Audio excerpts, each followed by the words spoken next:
अस्सलाम वालेकुम नाज़रीन, एक दफ़ा फिर सबलाइम कसौटी के साथ आपका मेज़बान मलिक अरशद आपकी खिदमत में मौजूद। जनाब अली आपके लिए ढेर सारी दुआएं और नेक ख्वाहिशात। जनाब हमारे माहिरीन प्रोफेसर नासिर अली सैयद और अज़ीज़ इजाज़ साहब जाने माने जो हैं जी शख्सियात हमारे साथ मौजूद हैं। चैलेंजर जो हैं तो एक नौजवान हमारे साथ मौजूद हैं जिनका नाम आसिफ आजिज़ है, सोशल एक्टिविस्ट हैं। देखें जनाब अली क्या पूछते हैं, कौन सी शख्सियत है, कौन सी इमारत है। तो ओवर टू यू आसिफ आजिज़, देखते हैं जनाब अली कि आप हमारे जो चैलेंजर्स हैं उनको कितना टफ टाइम देते हैं। Thank you so much sir. सबसे पहले सर आपका शुक्रिया अदा करना चाहूँगा। सर मैं काफ़ी एक्साइटेड था कसौटी के बारे में जब मुझे ख़बर हुई सर। और दूसरी बात सर, जो जिन शख्सियात से सर आपने आज मुलाकात करवाई, जिनसे आज मुलाकात का शर्फ हासिल हुआ सर, उसके लिए मैं बहुत ज़्यादा आपका शुक्रिया अदा करना चाहता हूँ। Thank you so much sir. अस्सलाम वालेकुम सर। वालेकुम अस्सलाम। बहुत मोहब्बत आपकी। सेट हैं सर? अजीज साहब आप सेट हैं सर? ठीक ठाक, बहुत शुक्रिया सर। मेरी जो पहेली है सर वो शख्सियत है। शख्सियत है जी सर। आपने पहली अच्छा लफ्ज़ कहा है। पहली के साथ मुझे सहेली याद आ गई। बूझो तो जाने हैं। बूझो तो जाने सर। तो सहेली बूझ पहेली उर्दू का रोज़मर्रा है। तो आपने शख्सियत बूझी है। तो ये शख्सियत हयात है? नहीं सर। मर्द शख्सियत है? जी सर। एक ऐसा मर्द जो हमारे दरमियान नहीं, तो क्या इनको बिछड़े हुए 20 साल से ज़्यादा अरसा हो गया? नहीं सर। तो क्या इनके इंतकाल को 10 साल से ज़्यादा अरसा हुआ है? जी सर। 10 साल से ज़्यादा हुआ है तो 20 साल से कम हुआ है। इनका ताल्लुक़ क्या अदब के शोबे से है? जी सर। अदब के शोबे से है। अदब के शोबे से है तो क्या ये शख्सियत बतौर यानी उसकी वजह शोहरत शायरी है? नहीं सर। वो शायर नहीं है, नहीं। गोया नसर निगार हैं, लेकिन नसर के बहुत से शोबे हैं। क्या वो फिक्शन राइटर हैं? Yes sir. फिक्शन राइटर हैं। फिक्शन में अफसाना, नावल ये आते हैं, इंशाइया आता है। क्या वो उन मानों में सहाफ़ी हैं कि वो उनका अखबारात से ताल्लुक़ रहा है? जी सर। अच्छा, तदरीस से भी ताल्लुक़ रहा है? जी सर, बिल्कुल रहा है। तो आपने किसी ऐसी शख्सियत को पूछा है जिनकी वजह शोहरत उनकी नसर है, तो क्या उनकी नसर उनके कालमों की वजह से है? जी सर, बिल्कुल। अच्छा, गोया एक ऐसी शख्सियत जिनके इंतकाल को 10 साल से ज़्यादा अरसा गुजर गया है। तो गोया कि अगर अब मैं ये पूछूं तो क्या उनके इंतकाल को 10 साल तकरीबन हाँ हो गए हैं। यस, कमो बेश जो मेरे जहन में शख्सियत है पेशावर से, उनका ताल्लुक़ तो पेशावर से है। जी, पेशावर से है। उनकी किताबों की तादाद ज़्यादा है, शायद 15 से भी ज़्यादा, शायद 20 तक, या शायद उससे भी कम या ज़्यादा है, ज़्यादा है। तो क्या आपने मारूफ कॉलमिस्ट ज़हूर अवान साहब का पूछा है मरहूम? जी सर, बिल्कुल सर, आप आ गए। बहुत खूब जी शाह जी, 10 सवालों में आपने पूछ लिया जी, और the credit goes to you and Aziz Ijaz, बहुत शुक्रिया जी।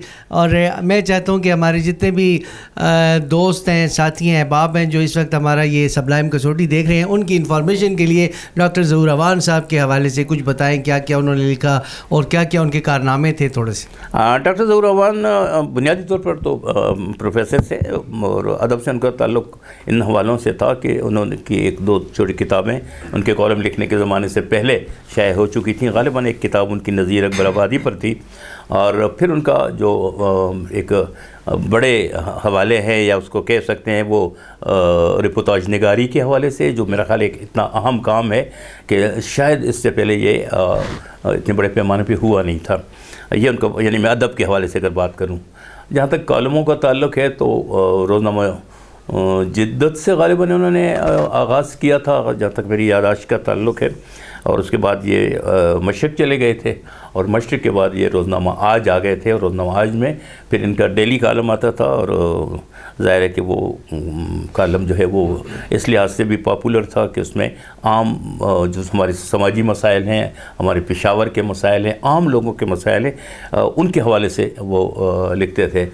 पढ़ाते थे गवर्नमेंट कॉलेजेस में, पढ़ा चिनार में भी रहे, मुख्तलिफ़ कॉलेजों में रहे, वो दूर दराज के इलाकों में रहे, लेकिन पेशावर में भी आए। और मैं इस हवाले से तो कह सकता हूँ कि मुझे ये भी याद है कि वो कमोबेश 4-5-6 साल मेरे कुलीग रहे सुपीरियर साइंस कॉलेज में, اور وہیں سے پھر وہ شعبہ اردو چلے گئے تھے، اور شعبہ اردو میں پھر انہوں نے اپنی اس تدریس کا کام شروع کیا تھا، یا ڈپوٹیشن پہ گئے تھے ان کی، وہاں سے ان کا وہ ایک حوالہ رہا۔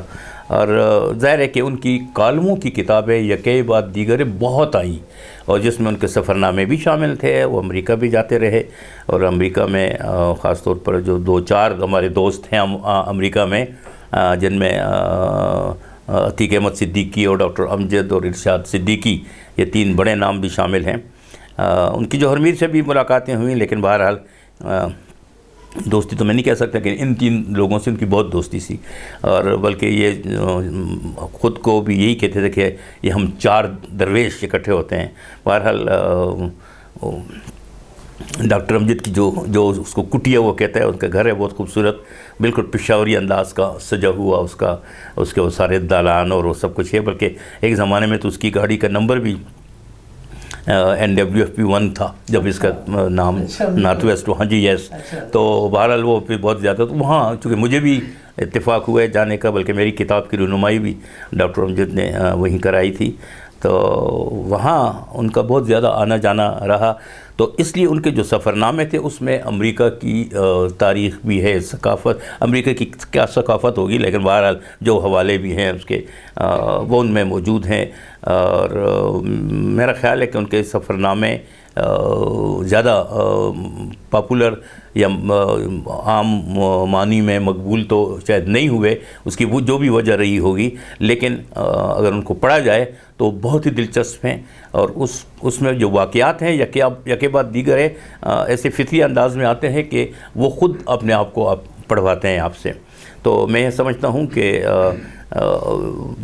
اس وقت اگر ہم اپنی اس چینل کے تھرو بھی یہ بات کر سکیں کہ کوئی ایسا اگر ان کو کیا سے کہتے ہیں ہمدرد نقاد میسر آ جائے جو کہ ظہور امان کے ان اصل میں وہ چونکہ کالمز کے طور پر ان کی یہ وجہ اس کی شہرت بنی، ان کا کالم، پھر ان کالموں میں وہ بہت زیادہ ان کے جھگڑے اور بہت کچھ رہا، بہت سے لوگ ان سے ناراض تھے اور بہت سے لوگ ان کے فیور میں تھے، تو زیادہ تر حوالہ ان کا، تو ان کا جو ادبی کام تھے اس پہ کام نہیں ہوا، اور اس پہ بہت ضرورت ہے اس وقت کہ ہم اس پہ کام کریں، اور خاص طور پر ان کی جو کتاب ہے تاریخ جو ہے رپورتاج نگاری کی، وہ بہت اہم کتاب ہے، ان حوالوں سے ان پہ کام ہونا چاہیے، ان کے سفر ناموں پہ کام ہونا چاہیے، ان کے کالموں کے مجموعے بہت ہیں لیکن جو اہم کام ہے وہ یہی ہے۔ جیسا مختصراً آپ کا بھی ان کے ساتھ بڑا گہرا تعلق رہا، حلقے میں تو خیر اتنا وہ نہیں آتے تھے، بہرحال ادبی محفلوں میں اور ادبی مارکے بھی بہت مارے گئے۔ انہوں نے جیسے ناصر صاحب نے کہا کہ وہ بہت ہی انہوں نے بھرپور زندگی گزاری، اور تدریس کے ساتھ ساتھ انہوں نے قلم کا جو سفر ہے وہ بھی کافی دلجمی سے طے کیا، اور مختلف جیسے رپورتاج کا ذکر ہے، ان کی کالم نگاری کا ذکر ہے، دل پشوری غالباً ان کے کالموں کا ٹائٹل ہوتا تھا، تو پشاور سے بھی ان کی بہت وابستگی تھی، اور ہمارے اور ناصر صاحب کے اور ہم سب کے بہت، بلکہ آپ کے بھی بڑے دل عزیز دوست بشیر صاحب جو تھے، وہ ہم ان کو وہ اکثر اپنے کالموں میں یاد کرتے تھے۔ زبردست جی، اور میری کتاب کا دیباچہ انہوں نے لکھا تھا، یہ راکا پوشیدی چھاں کا۔ جی ہاں، تو وہ بشیر صاحب کا ایک کردار کے طور پر وہ بہت مشہور ہو گئے ان کے کالموں کی وجہ سے۔ بالکل جی، اور بشیر کے گھر خود آتے تھے، یہاں سے گزر کے جاتے تھے بشیر صاحب کو، اور اکثر ملاقات ہوتی رہتی تھی۔ تو انہوں نے مطلب جیسے پھر یعنی یونیورسٹی میں بھی انہوں نے بہت کامیاب اپنا وقت گزارا، اور گورنمنٹ کالجز میں پڑھاتے رہے، آرٹس کونسل میں جا کے بیٹھے رہتے تھے، ان کا تعلق اباسین سے بھی رہا تعلق، تو بڑا مزہ آیا جی۔ تراجم بھی کیا انہوں نے انگریزی سے۔ جی بالکل جی۔ آصف کیسے لگا اس کسوٹی میں آنا؟ بہت زبردست سر، بہت زیادہ مزہ آیا اور بہت زیادہ انجوائے کیا سر۔ انشاءاللہ ہوپ فل سر نیکسٹ ٹائم بھی سر اسی طرح مواقع آپ ہمیں میسر کریں گے انشاءاللہ۔ تھینک یو سو مچ سر۔ جی ناظرین، بہت بہت شکریہ جی، آپ نے ہمارا ساتھ دیا، اور ہمارے ماہرین نے جو ہے ڈاکٹر ظہور امان کی شخصیت کو بوجھ لیا، اور آصف عزیز جو کہ سوشل ایکٹیوسٹ ہیں وہ تشریف لے کے آئے، اور بھی ہمارے انشاءاللہ ایپیسوڈ جاری و ساری رہیں گے، ہمارے ساتھ جڑے رہیے جی۔